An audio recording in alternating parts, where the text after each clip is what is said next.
At a downtown Montreal hotel last week, Quebec Solidaire spokesperson Manon Masse looked out at members of the city's business community and calmly declared she wanted a revolution.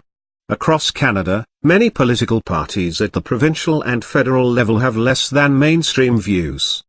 But in Quebec, Masse's Revolutionary Party held 3 seats in the legislature at dissolution, has a good chance of winning more on October 1 and has become a fixture in televised leaders' debates.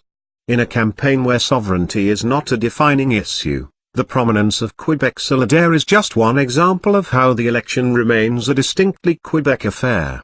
Issues of Quebec identity have dominated the campaign. There is broad consensus on the need to cut carbon emissions. And none of the main parties can be considered traditionally conservative.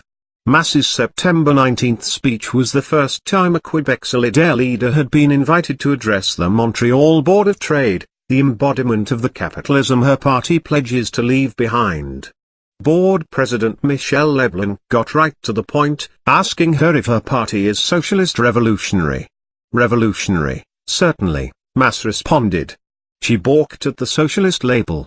But Quebec Solidaire's platform includes the total or partial nationalization of Quebec's banking system as well as its mining and forestry industries.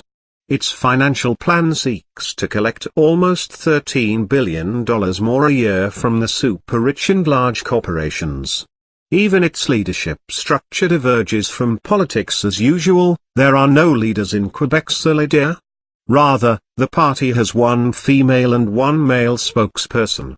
Identity has been a recurring theme in the campaign. François Legault, leader of the Coalition of Quebec, is running on reducing immigration to the province and expelling newcomers who cannot pass French language and Quebec values tests 3 years after arriving. All main parties except the Liberals want to prohibit state employees in positions of authority from wearing religious symbols. We have the right to defend our values, Legault said recently when challenged on his policy to prohibit police officers from wearing the hijab. We even have the duty to do so as Quebec Premier.